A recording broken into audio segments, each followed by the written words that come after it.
I'll be the first to admit it. I'm not much of a sound guy.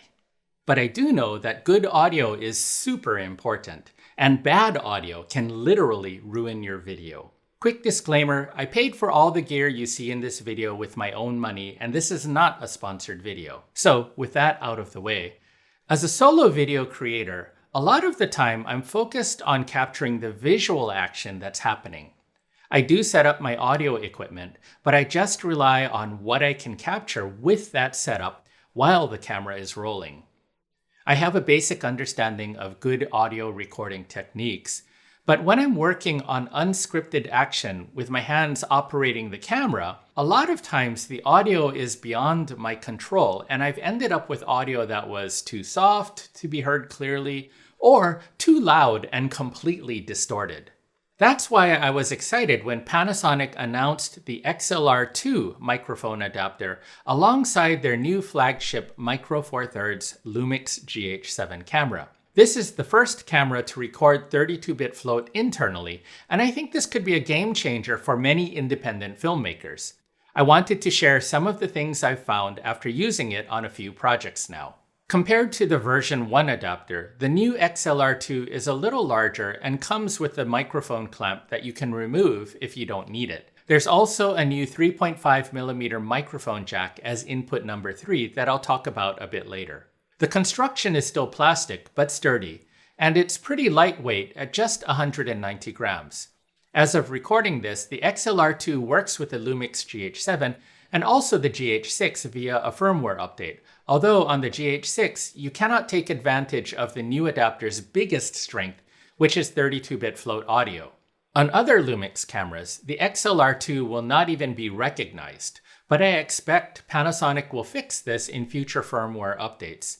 Although, which other cameras might be able to take advantage of the 32-bit float remains to be seen.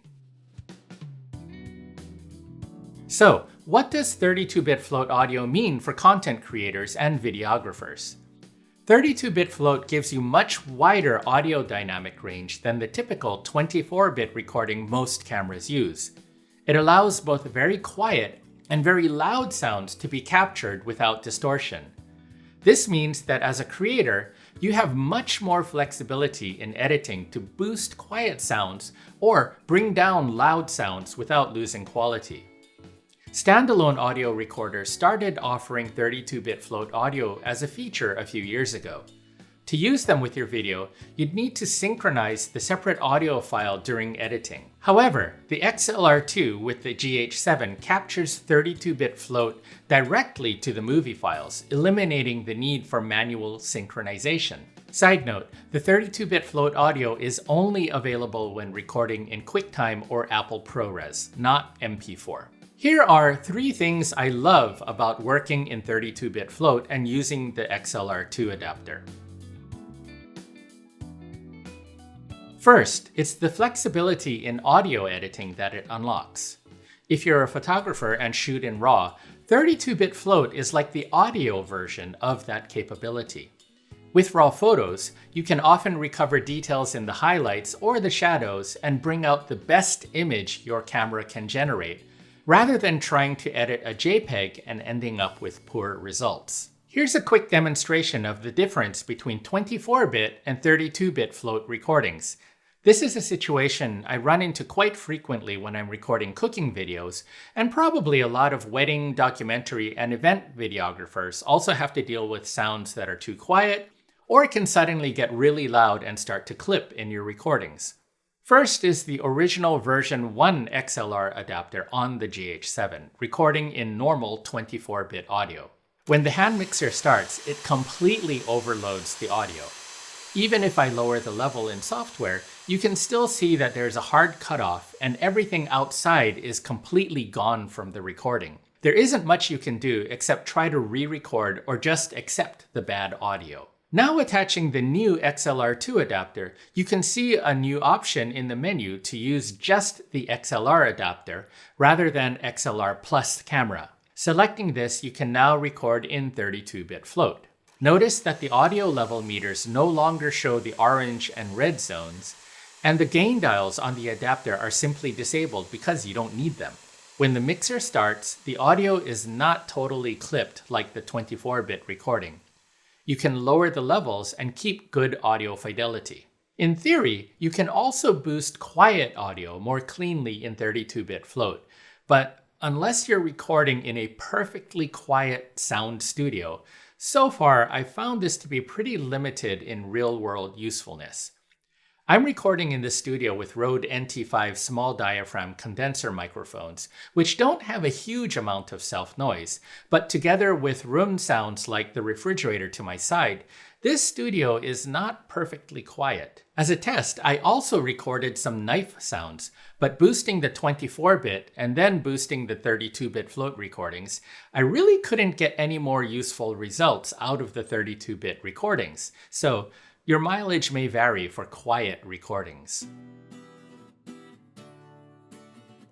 Another nice thing about the XLR2 adapter is the extra 3.5mm jack that acts as input number 3 and records to audio channels 3 and 4 while also recording in 32-bit float. A number of the newer Lumix cameras have given you access to 4-channel recording if you attach the XLR1 adapter, but you needed to use the camera's own microphone jack to record to channels 3 and 4. And of course, you were limited to 24-bit audio for everything. With the XLR2 adapter, as long as you connect everything to the adapter, you can record in 32-bit float across all 4 channels. While you could even use a wireless system and plug it into the 3.5mm jack. Keep in mind that the wireless system will have its own preamp and gain settings. The XLR2 will be downstream from that, so you probably won't get any benefit from 32-bit float on that input number 3. But even with that limitation, you will get 32-bit float on any XLR mics connected to the adapter, so it may still be worth plugging in a wireless system into the 3.5mm jack on the XLR2 rather than going to the camera itself. Sometimes I need to record conferences and presentations that go for an hour or 2 or maybe even all day. I've used separate audio recorders in the past, but unless you have a timecode system to lock the video and the audio together, things can drift out of sync over time. The nice thing about the XLR2 adapter is that I can record in 32-bit float, if necessary, over long durations and have the audio stay in sync with the video. Okay, but of course it's not all wine and roses. Here are 2 things I hate about working with 32-bit float on the XLR2 adapter. Maybe other editing software handles it better, but I use Adobe Premiere, and while it handles 32-bit float audio, there are a couple of things that I find to be troublesome. First is that when you drop a clip with 32-bit float onto your timeline in Premiere, the audio plays back about 12 decibels lower than what I'm used to hearing when I edit a 24-bit project.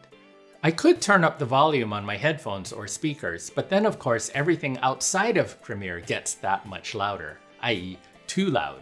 Also, I'm still in a mixed audio environment where my GH7 footage is now recorded in 32-bit float, but clips from other cameras are recorded in 24-bit. So when I mix the 32-bit and 24-bit on the same timeline, because the 32-bit clips play back more softly, the audio levels jump from clip to clip. What I've taken to doing is keeping the 32-bit clips on one audio track and boosting that track's level by 12 decibels. Then I put the 24-bit clips on a separate track. This allows me to at least hear things in a consistent volume while I'm editing. However, I always do my audio cleanup in Adobe Audition for its better audio controls than Premiere. Until now, I would just mix everything down into a single audio file, then take it into Audition and clean it up there.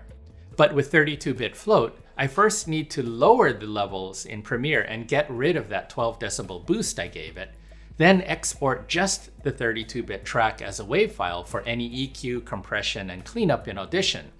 But I'm left with my 24-bit audio on a separate track that needs to be handled separately. So my audio workflow has sort of doubled with having to clean up 2 separate tracks now that I've included 32-bit float.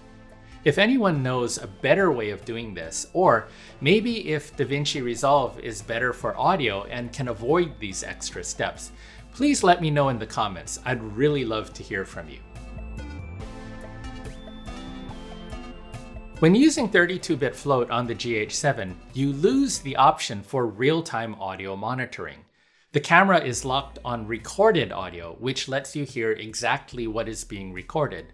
This sounds nice in theory, but because I'm a solo shooter, I often need to give directions for the shot.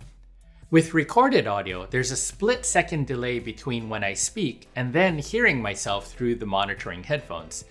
This is really jarring, and my brain just isn't used to processing my own voice with a delay. For one-word directions, it's not so bad, but if I need to say more than a word or two, I now have to put the camera down, take off the headphones so I'm not distracted by my own delayed voice before giving any directions. I'm not sure if there's anything that can be done to fix this with a firmware update, but Panasonic, if you see this, it would be very helpful to keep real-time monitoring as an option when using 32-bit float. So that's it. Those are the 3 things I love and the 2 things I hate about working with 32-bit float on Panasonic's new Lumix GH7. I hope this was helpful for anyone thinking about getting the XLR2 adapter. And if anyone has advice on things I can do to remedy the 2 things I hate about it, please let me know in the comments. I'm planning to do more equipment reviews on things I use personally for content creation, so if you'd like to see more, please consider subscribing. I'd really appreciate the support as I build my channel. Thanks for watching.